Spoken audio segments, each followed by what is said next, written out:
Bonjour tout le monde, bienvenue sur le jeu musical. Aujourd'hui, je voulais vous parler d'un sujet qui mérite discussion et c'est un sujet d'actualité. Selon le média Konbini, en 2022, personne ne connaît le deuxième couplet d'une chanson et je trouve ça gravissime. Est-ce que vous écoutez le deuxième couplet d'une chanson ou pas? Parce que pour moi, écouter un album, c'est sacré. J'ai toujours aimé écouter mes albums par cœur, les albums de mes groupes favoris ou genre des découvertes musicales au moins, et je trouve ça magique la sensation que ça procure.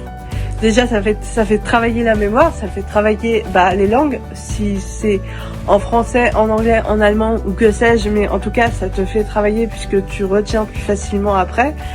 Et vraiment, ouais, pour moi écouter un album jusqu'au bout c'est sacré. Et comme je suis une grande collectionneuse de vinyles, j'écoute mes vinyles souvent jusqu'au bout et je trouve ça magique le son que ça procure.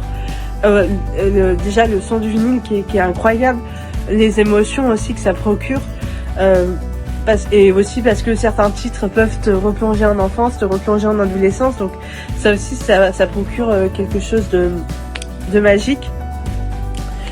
Mais récemment il y a eu l'exemple de la chanteuse Mitski, donc c'est une chanteuse compositrice, interprète nippo-américaine, donc moitié japonaise, moitié américaine, qui fait du rock indé et du rock alternatif. Il n'y a pas très longtemps, dans un de ses concerts, le public ne connaissait que 20 secondes de sa discographie, ce qui est juste, c'est nul en fait, parce que dans une chanson, un artiste met souvent tous ses tripes, toutes ses émotions, et s'il la met ensuite, s'il la chante à nu sur scène ou même s'il met la chanson sur une plateforme, c'est justement pour partager avec le public et sa communauté. Donc pourquoi retenir que 20 secondes de la chanson? J'ai pas compris. Mais il y a aussi le fait qu'il n'y a rien de plus magique que l'émotion entre un public et un artiste dans un des concerts de l'artiste. C'est juste incroyable.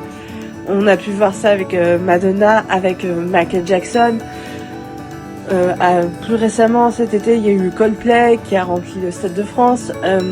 Là, il y a quelques jours, il y a eu Angèle qui a rempli de Paris La Défense Arena et qui chantait en chœur avec son public. Ça se voyait que le public connaissait toutes les chansons par cœur et qu'il était là avec elle, qu'il partageait ce moment avec elle.